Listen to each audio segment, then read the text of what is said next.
we grew up with, and then to actually have it in your household where it was orchestrated by somebody that you really love is a nightmare. So we're not through it, we're going with it. And that's a different kind of feeling, because there's no end to this tunnel. It's a light, but I still have to walk. Hi, I'm Lance, and this is Unsilent, a speak series by NoStigmas that champions mental health advocacy and challenges the stigmas that all too often prevent people from getting the help they need. We're so glad you're here.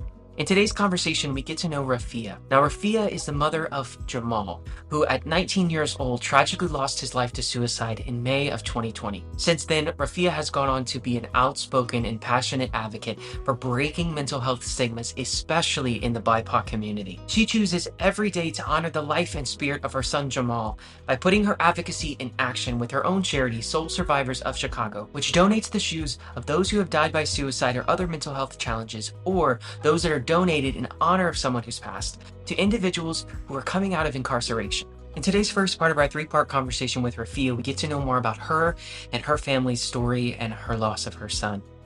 We know these conversations are never easy to have, but we thank Rafiah again so much for being so open and honest with us. Today's episode contains in-depth conversations around suicide, suicidal ideation, and suicide loss. It's okay if you need to skip this one. Do what's right for you.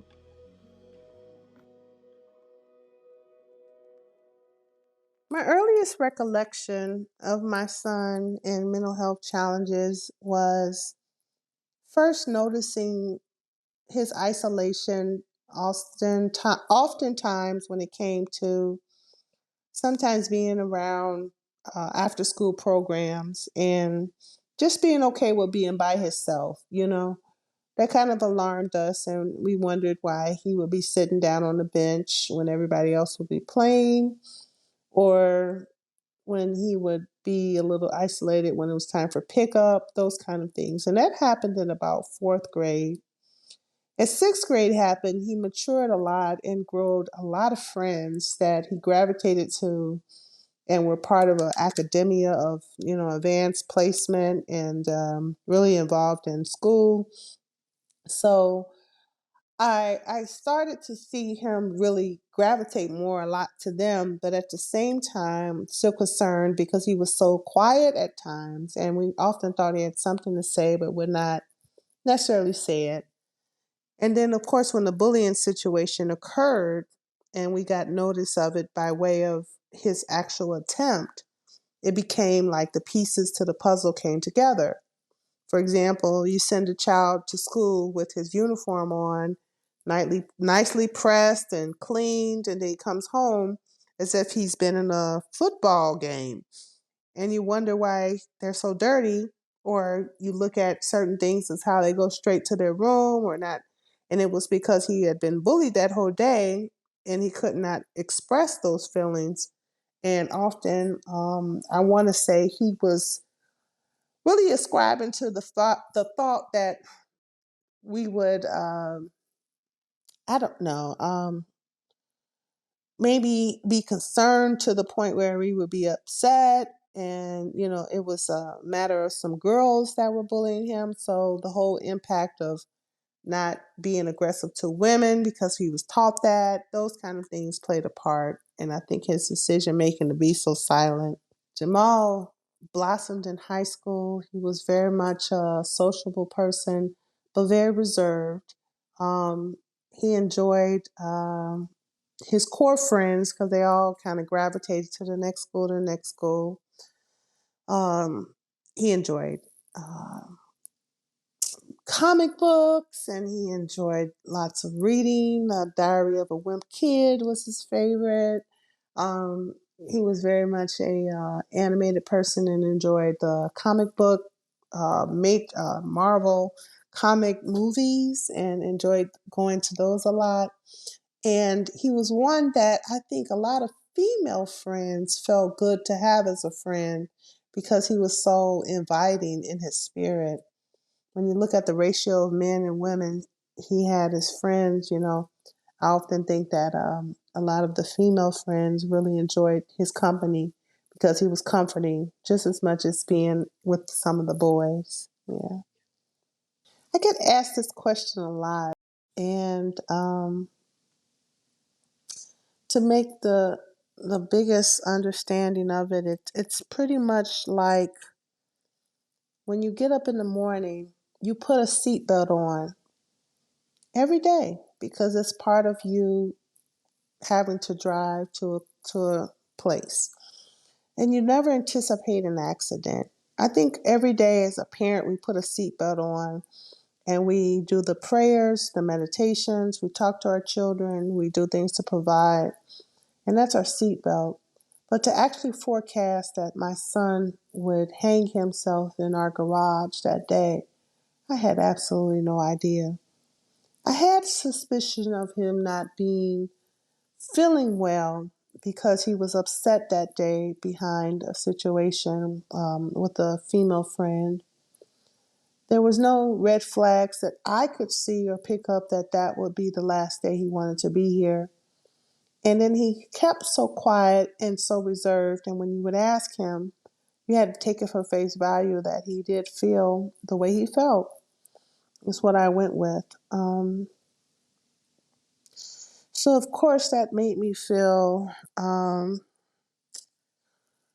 don't know, wanting to move with the move of what he was moving. But to be honest with you, there is no one way you can say this is, the day, that kind of thing. So I had no, running script.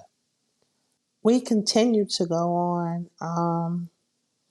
Many of us are now coming to the understanding that we suffer from PTSD and the impact of trauma, the vicarious trauma we experience living here in the city of Chicago with the shootings and violence we grew up with, and then to actually have it in your household where it was orchestrated by somebody that you really love is a nightmare.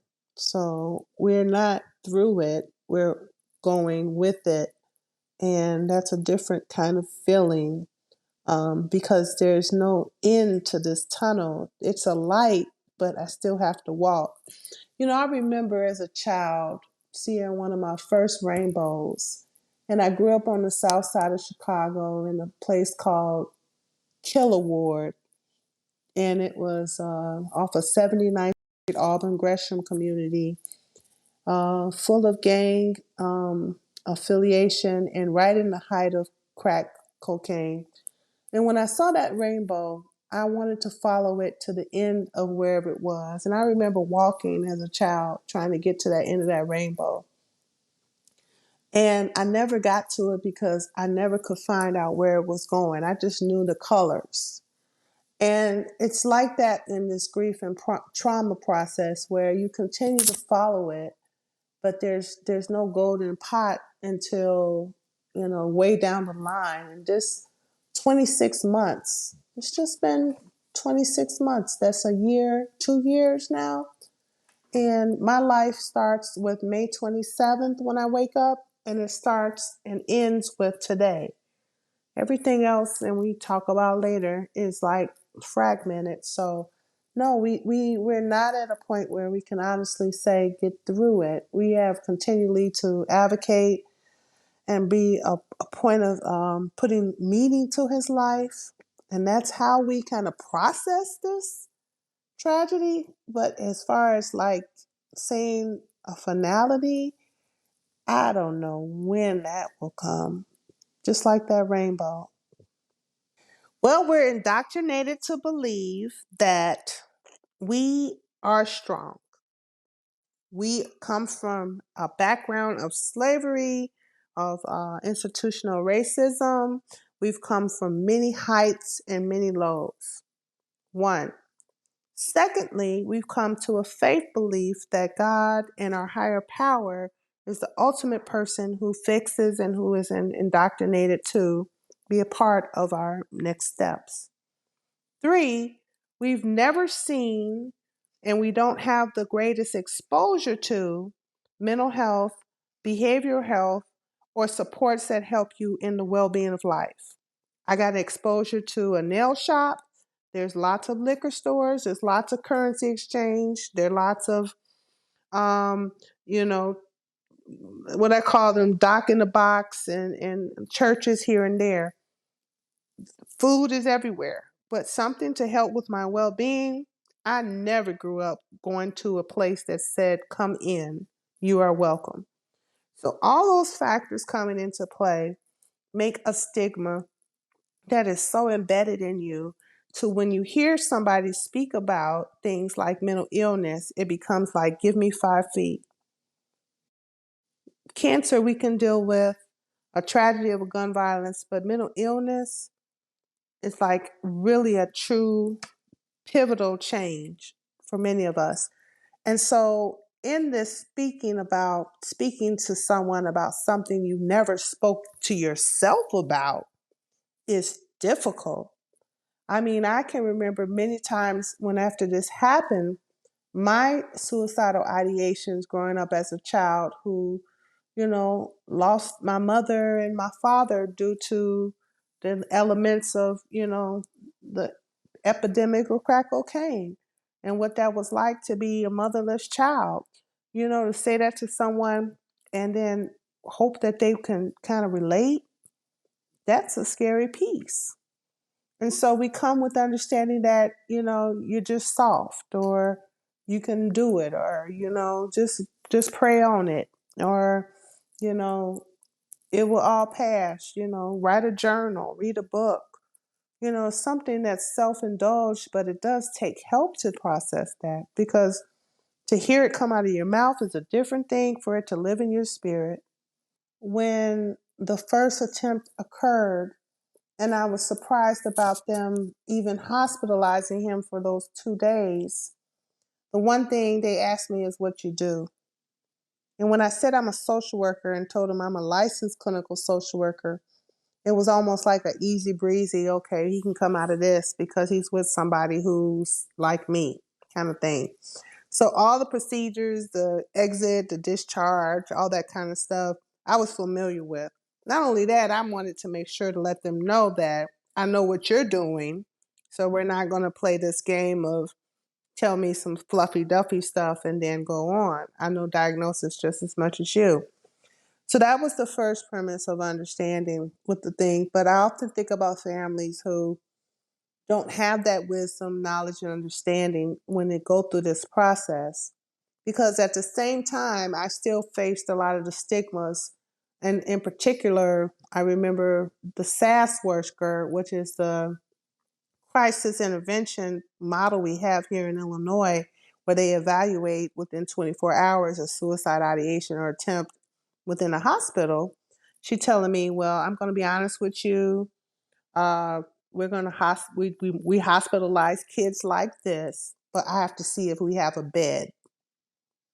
And that was the most crushing thing to me because one, you're telling me my son is eligible for mental health services, but if they don't have a bed, he's coming home with me and it's my responsibility. Imagine having a headache. You go to the doctor, you get a prescription, but then the headache turns into a migraine that continues to go on and on and on. And then you set an appointment with a doctor or somebody to help you. And then you go back, you get a little bit of dose, but you continue have to wait to that day of that appointment. That's exactly what happens in mental health search situations. You get the service, and then there's the aftercare that needs to happen, which is a total mess, especially in COVID. But at the same time, you still deal with this headache that I want you to address at some point. So cultural competency is so important and relevant to how we bond and move forward when it comes to working with a person, when it comes to psychotherapy and particularly with mental illness. Because you don't have to wear my shoe, but you might know that we might like the same brand or fit in the same size and that kind of thing. So being aware of what your glasses and your lenses are looking at and being able to kind of dissect it in a lot of ways based on history and based on what we've experienced is imperative. For example, living in certain regions of the United States, there is a culture that will eat your policy up for lunch if you're not aware of the culture. I don't care what laws you have, I don't care what situations go on, my culture runs strong. We can think of Mardi Gras. Mardi Gras and the carnival season continued during pandemic. Despite the fact that there was a big episode of infection, despite this and that, that culture ran strong. So being aware and in the best sense, authentically about understanding that culture is vital. In my situation, for my son, he is African American male, but he is from a middle class family. He didn't grow up with a gold spoon in his mouth, but it wasn't plastic either. So he came from the background of many people who had to work blue collar and no education, and we leaned on the back of others. So his understanding of achievement was one, because he had been led to it, but secondly, there was some things that were no-nos that society told him. I have no idea why my son wouldn't feel inclined to tell me he was being pushed in the ground by women, outside of thinking maybe he did not want to be aggressive to women because that was a bad thing. Things like that. So we grew up with understandings and try to move forward with those as well. To go beyond the show, be sure to connect with us on all social media platforms at NoStigmas, and you can always reach out at NoStigmas.org to connect with us and see how we can team up together to champion mental health equity for all. Remember, to break these stigmas, we must be unsilent. We'll see you next time.